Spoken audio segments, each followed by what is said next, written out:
वो अपनी खाल्टी में रहे, अपने स्किन में रहे। अगर ये कल के बच्चे आगे हमारे को खलड़ी में रहने की आदतें सिखाएंगे तो फिर हम जो सिखाएंगे तो वाकई भी अपनी खलड़ी में घुसे। हम 1/3 हिमाचल प्रदेश को रिप्रेजेंट करते हैं, तो राजनीतिक अस्तित्व का पाठ मुझे मंत्री जी से पढ़ने की आवश्यकता नहीं है। कि 2/3 हिमाचल प्रदेश में हमारा राज है। एरोगेंस, रजवाड़ाशाही का एक ओपन एग्जाम्पल। इतना दिमाग फट गया, इतना एरोगेंस। हिमाचल प्रदेश के 1/3 हिस्से को, 1/3 हिमाचल प्रदेश जिसमें करीबन 19 विधानसभा क्षेत्र आते हैं, उसको डायरेक्टली मेरी फैमिली आज हिमाचल प्रदेश को रिप्रेजेंट कर रही है। 6000 वोटों से सीट जीती है आपकी माता, आपको बधाई। मुख्यमंत्री की बीवी के रूप में आप हारे भी। मैंने मुख्यमंत्री जी से भी निवेदन किया कि अपने मंत्रियों पे लगाम लगाएं। कि आप किस मंत्री की बात कर रहे हैं और किस खलड़ी में रहने की बात कर रहे हैं? कोई किसी से डरता नहीं है, नहीं मैं आपसे डरता हूँ। उनकी अपनी जो NGOs है, उनकी कंपनीज है, जिस पे जो है कुड़की उसकी हो गई है और उसमें बैंक ने उनको ब्लैकलिस्ट उनके NGOs को कर दिया है, उसके बारे में मंत्री जी को ध्यान रखना चाहिए।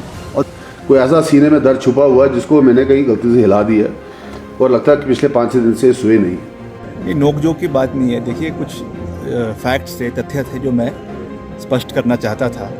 और पहले तो हम जो है वो राज्यपाल के अभिभाषण पे मैंने अपनी बात रखी थी, जिसमें मंत्री जी ने, राकेश पठानिया जी ने जो है वो व्यक्तिगत रूप से टिक्का टिप्पणी शुरू करी। और इस मसले पर मैंने जो अपनी हमारी लीगल टीम है उनसे विचार विमर्श किया कि मैं मंत्री जी पर जो है डेफेमेशन का केस यानी मानहानि का केस जो है वो करना चाहता हूँ। मगर उन्होंने हमें कहा कि क्योंकि ये बातें जो है वो विधानसभा के अंदर की गई है, हाउस के अंदर की गई है, इसलिए इसमें जुडिशियल इम्यूनिटी होती है और इसलिए आपने जो भी कहना है स्पष्टीकरण आप विधानसभा के अंदर ही दें। उन्होंने जो बातें कुछ CBI रेड को लेकर और कुछ जो वीरभद्र सिंह जी के ऊपर CBI और ED के केसेस चलाए गए थे, उसके ऊपर जो है टिक्का टिप्पणी करी है। उनका सुपुत्र होने के नाते ये मेरा नैतिक जिम्मेवारी है कि मैं इसके स्पष्टीकरण दूं।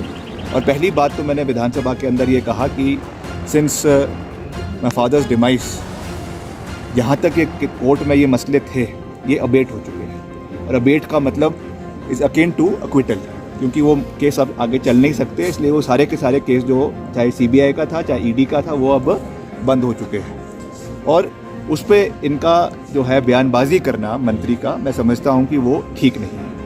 और दूसरी बात, किस द्वेष से वो की गई थी, आप सबको याद है कि जब मेरी बहन का शादी चल रही थी उस समय CBI की रेड हमारे घर पे करवाई गई और क्या उसमें मिला, क्या नहीं मिला और किस तरीके से जो है उसका राजनीतिकरण करने का कोशिश की गई, वो सब समय के गर्भ में छिपा हुआ है। मैं उन चीज़ों में फिर से जाना नहीं चाहता, मगर क्योंकि मंत्री जी ने इस चीज़ को विधानसभा के अंदर उठाया इसलिए मुझे उसको क्लैरिफाई करना ज़रूरी था। और हमारे राजनीतिक अस्तित्व की बात कर रहे हैं, उनको ये याद रखना चाहिए कि आज अभी के हाल ही के चुनावों को मद्देनज़र रखते हुए हिमाचल प्रदेश के 1/3 हिस्से को, 1/3 हिमाचल प्रदेश जिसमें करीबन 19 विधानसभा क्षेत्र आते हैं, उसको डायरेक्टली मेरी फैमिली आज हिमाचल प्रदेश को रिप्रेजेंट कर रही है, जिसमें 17 हल्के विधानसभा मंडी के हैं, मेरा निर्वाचन क्षेत्र है और हमारा 7 लगता रोडू का इलाका जो हमारे घर से जुड़ा हुआ इलाका है, करीबन डायरेक्टली अगर हम बोले हम 1/3 हिमाचल प्रदेश को रिप्रेजेंट करते हैं। तो राजनीतिक अस्तित्व का पाठ मुझे मंत्री जी से पढ़ने की आवश्यकता नहीं है। वो अपनी खाल्टी में रहे, अपने स्किन में रहे, मुझे उनसे कोई सर्टिफिकेट लेने की आवश्यकता नहीं है। We are responsible to the people of Himachal प्रदेश।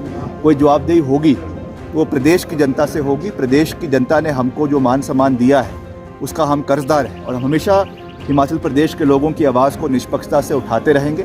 इसलिए मंत्री जी को अपने विभाग से संबंधित बातों पे कार्य करना चाहिए। उनसे अपना विभाग तो संभल नहीं रहा है। सुक्खू जी ने जो बातें मटौर हाईवे के बारे में कही, उसमें जो फॉरेस्ट के क्लियरेंसेज नहीं हो रही है, उनकी अपनी जो NGOs है, उनकी कंपनीज है, जिस पे जो है कुड़की उसकी हो गई है और उसमें बैंक ने उनको ब्लैकलिस्ट उनके NGOs को कर दिया है, उसके बारे में मंत्री जी को ध्यान रखना चाहिए। और उन बातों में जिसमें कोई तथ्य नहीं है, उन बातों पे जो उनकी मानसिकता से, उनकी सोच से बहुत ऊंचे हैं और जिस व्यक्ति के बारे में वो टिक्का टिप्पणी करने की बात कर रहे हैं वो 6 बार हिमाचल प्रदेश के मुख्यमंत्री रहे। इसलिए हमें मंत्री जी से इसके लिए सर्टिफिकेट लेने की आवश्यकता नहीं है। और मैंने मुख्यमंत्री जी से भी निवेदन किया कि अपने मंत्रियों पर लगाम लगाएं। मुख्यमंत्री जी इतना मान सम्मान करते हैं, मुख्यमंत्री जी इतना सम्मान वीरभद्र सिंह जी का करते हैं, और इस तरीके की बात करना मैं समझता हूं कि वो एक मंत्री को शोभा नहीं देता है। देखिए, टिप्पणी हमें तो शुरू में समझ भी नहीं आई। उन्होंने कहा कि किसी मंत्री ने कुछ ऐसी बात बोली है, वो आज हाउस में प्रेजेंट नहीं है। मैंने उनकी वो कॉपी निकलवा ली है, मैं अगर आपको चाहिए तो उसकी कॉपी देता हूँ कि उन्होंने अंदर हाउस में बोला। उन्होंने कहा कि वो अमूमन दल बदलते रहते हैं। तो मैंने तो जब से राजनीति शुरू की है तो भारतीय जनता पार्टी से चुनाव लड़ा, ये आज़ाद लड़ा, कांग्रेस में कभी नहीं किया, किसी और दल में मैं कभी। और दूसरा उन्होंने कहा कि वो हाउस में प्रेजेंट नहीं, मैं तो हाउस में प्रेजेंट।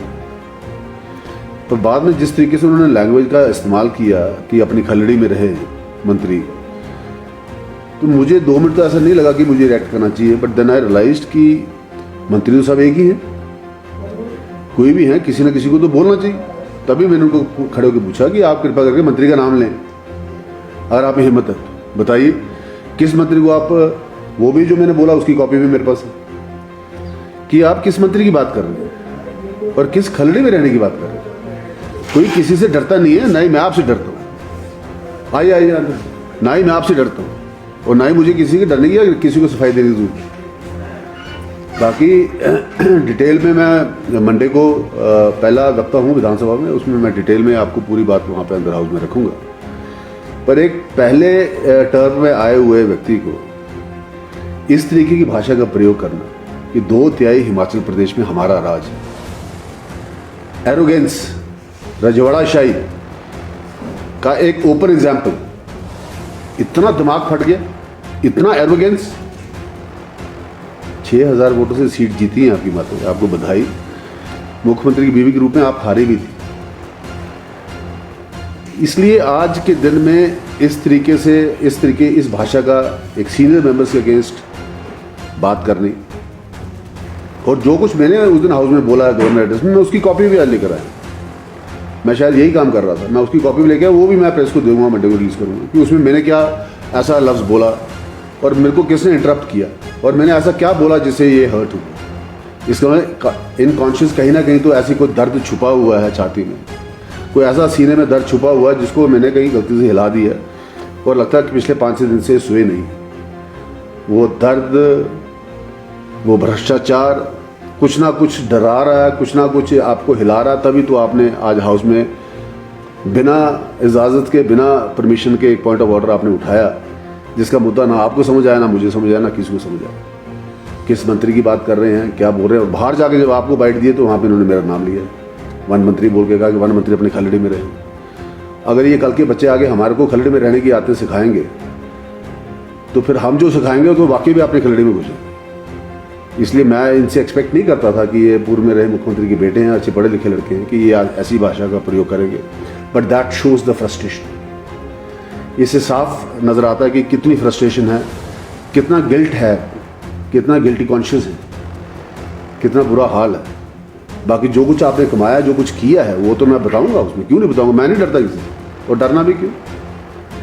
बाकी मैंने मंडे को इस मुख्यमंत्री ने जो बजट पेश किया उस पर पार्टिसिपेट करूंगा, अपनी बात को रखूंगा।